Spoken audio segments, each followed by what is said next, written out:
The Tampa Bay Buccaneers got brutally beaten by the San Francisco 49ers, with a final score being San Francisco 35, the Buccaneers 7. This means the Buccaneers move on to a 6-7 record.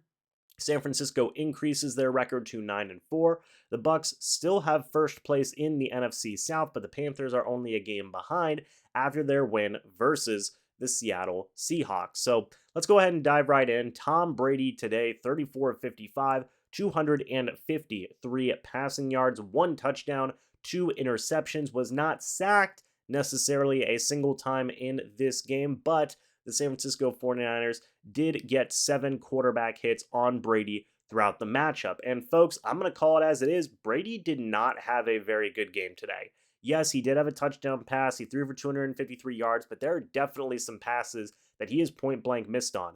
There was a potential touchdown to Scotty Miller that Brady underthrew. There was a potential touchdown to Mike Evans that Brady threw behind Mike Evans on, and as well as a couple of other throws that Brady certainly would have liked to have had back. And, the two interceptions that had happened were not very good throws at all either. One of them was a pretty athletic play by the 49ers linebacker who was able to get the interception. I believe it was Dre Greenlaw, but Deshaun Gibson also got an interception on Brady as well. That wasn't necessarily a great throw. So, yeah, offensive execution was certainly off in this game. Brady being a part of that mis-execution as well, and it is worth mentioning. Now, do I think Brady can rebound? Absolutely. I have no doubts about that in my mind, but it is worth pointing out that the San Francisco 49ers defense really did give Brady some problems in this matchup. Shout out to D'Amico Ryans, the DC for San Francisco. I highly think that he should be a head coach in this league. He's proving to be a very strong leader of men. To the offensive line, as I said, they gave up 7 quarterback hits in this game, which is not very good at all. And the tackles struggled in this game. Josh Wells, he did okay in certain situations, but not good at all in other situations. Donovan Smith, man, oh man, this dude just seems to be getting worse or just continuing this streak of poor play throughout the second half of the season. And I'm going to be having a whole video talking about Donovan Smith and how he has been playing lately because it definitely warrants it. But Tom Brady had thrown a 66-yard touchdown pass to Mike Evans in this game. It was a blown coverage by the San Francisco 49ers. If the touchdown would have stood, it would have been a tie ball game earlier on in the matchup. However, the touchdown was negated by a very, very egregious penalty by Donovan Smith that resulted in the touchdown being negated.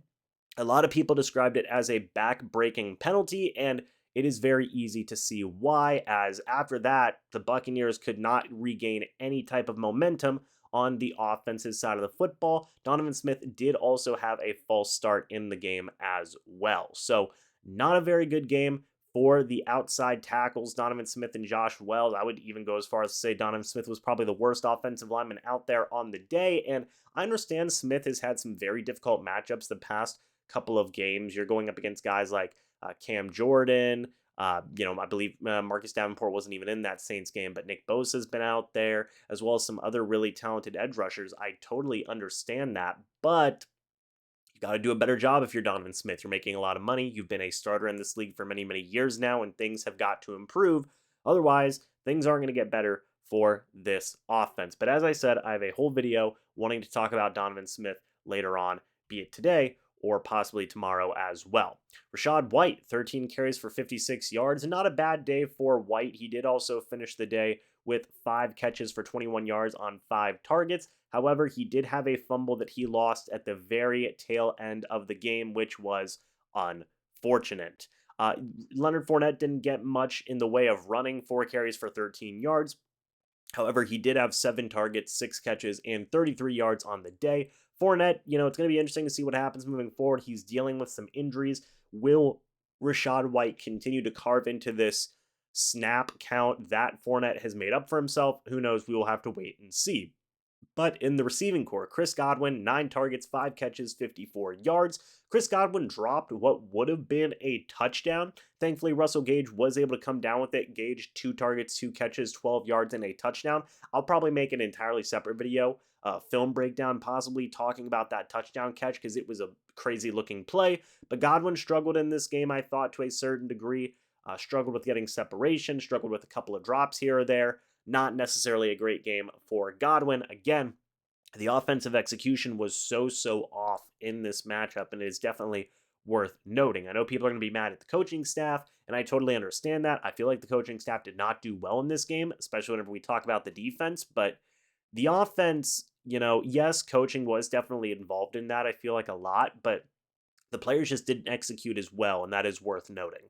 Mike Evans, 9 targets, 4 catches, 44 yards. Should have had over 100 yards and a touchdown, but again, that Donovan Smith penalty negated it, which was unfortunate. I don't know what's going to happen to Byron Leftwich at this point. Will he be fired? Will he not? I don't know. I'm not going to make any guesses on that, but guys have definitely got to be put in better situations and disciplined better, and coached to execute better. And we didn't necessarily see any of that in this game. Julio Jones, 8 targets, 5 catches, 38 yards. Fournette, I talked about him, 7 targets, 6 catches, 33 yards. Cade Otton got a little bit involved, 5 targets, 4 catches for 28 yards. Then you had guys like White, Gage, Brait, Keefe, and Scotty Miller, who got some targets thrown their way as well.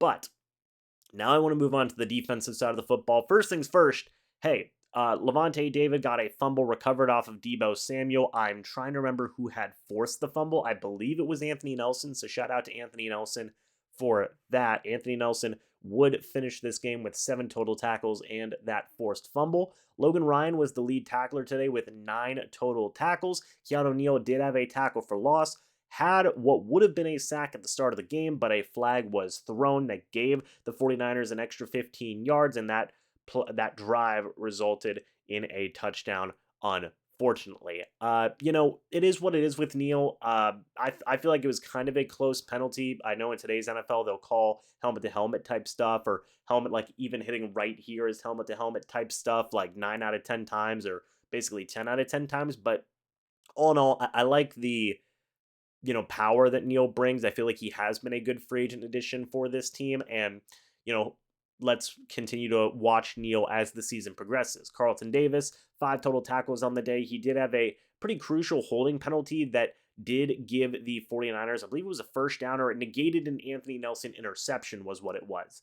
Anthony Nelson had also gotten an interception. Got to give him credit to that, but it was negated by a Carlton Davis hold. Again, the Buccaneers just continuously beating themselves, which is one of the main reasons that they lost this game. But Levante David, 5 total tackles. Carl Nassib had 2 tackles for loss, a pass deflection, and a quarterback hit. Akeem Hicks, a pass deflection and a QB hit. You also have guys like Deidrin Senate who had a QB hit. Shout out to Deidrin Senate. Nolan Turner had a tackle for loss. But aside from that, and this is kind of where I talk about coaching, man, oh man, Todd Bowles got outcoached by Kyle Shanahan today. Any way you slice it, my gosh. And yes, Vita Vea did leave the game pretty much as soon as the game started with a calf injury. We'll have to pay attention to that moving forward as well. But oh my goodness. I mean, Brock Purdy, 16 of 21, 185 yards, 2 touchdowns. Pretty efficient game from Brock Purdy. The rushing attack for the 49ers was insane. Christian McCaffrey, 14 carries, 119 yards, and 1 touchdown. Jordan Mason, 11 carries for 56 yards. Deebo Samuel, 4 carries, 21 yards, and a touchdown. Brock Purdy had a rushing touchdown as well. So 3 total touchdowns for the 7th round pick, Mr. Irrelevant. Shout out to Brock Purdy, by the way. I really hope he can do some good things in the NFL. I'm certainly rooting for him. Brandon Ayuk had a receiving touchdown. Christian McCaffrey had a receiving touchdown. And the Bucs defense just had no answers. I looked it up. In the first half, the San Francisco 49ers scored a touchdown on 4 out of their 6 drives to start off the game. Terrible. Now, to be fair, they only scored 7 in the second half, but at that point, the game was essentially over. It was already 28-0 at that point by the start of the second half, so the 49ers didn't need to do much more. And it's unfortunate. I will say this is absolutely the worst that the Buccaneers defense has looked the entirety of the season by far. It's not even close. This is by far as bad as the defense has looked. But I've seen a lot of people say that, this is the worst coach team and this, that, and the other. In terms of defensively, this is kind of new to see this from the Bucs defense this season, I feel. Kyle Shanahan really is, in my opinion, one of the better play callers in the entirety of the NFL. And he did Kyle Shanahan things in this matchup. People forget that Brock Purdy did the same exact thing to the Miami Dolphins defense last week. And the Miami Dolphins have a very, very good team. They're a potential Super Bowl contender. They're 8-4 right now. So people kind of forget that. And I don't think people say that the Miami Dolphins are a really badly coached team. So this could just be a situation of a really, really good offense getting the better of a really, really good defense in this matchup. Just kind of my thoughts and opinions. I think that this was just an off game from the Buccaneers in its entirety. Yes, I do feel like, especially offensively, only putting up 7 points is abysmal. Uh, but at this point, I'm not going to sit here and say there has to be changes to the coaching staff. Like I mean, everybody knows that that is what needs to be done, but will they actually do it? That remains to be seen. We'll just have to wait and see. I'm kind of tired of making predictions and saying, oh man, Byron Leftwich, this is the week he gets fired, because it doesn't happen.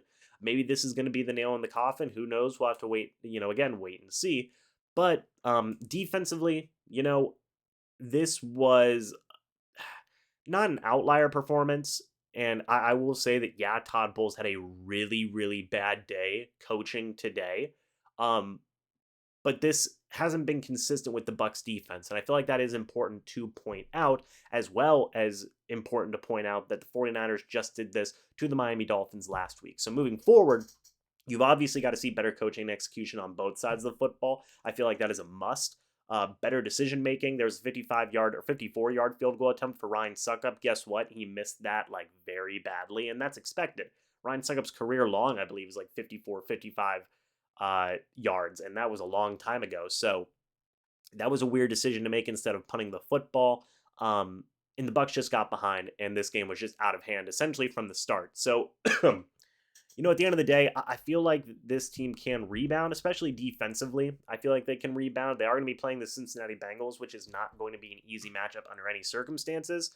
And offensively, we'll just have to wait and see if any changes are made. Maybe with Donovan Smith, maybe with Byron Leftwich, with whatever changes need to be made. For sure, they've got to change. But yeah, it is what it is, man.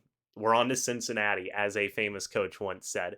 So anyway, folks, that's kind of it for my review. Very, very disappointing and frustrating loss for sure. But I do think this team has the ability to rebound. I think they can rebound, especially guys like Tom Brady in the defense. I feel like they can rebound in a big way. We'll just have to wait and see if they are able to do so. But anyway, folks, let me know your thoughts and opinions about this game down in the comment section below. I'd love to hear it. What are you guys' thoughts on the coaching staff and just the entirety of the execution of players in this game? I thought it was poor on both sides of the football, and that was one of the biggest reasons for the Bucs' downfall and just utter dominated status for this game. But anyway, folks, thank you so much for watching. Hope y'all enjoyed. I'll see you all in the next video or the next live stream. But until then, and as always, guys, goodbye for now, and go Bucs.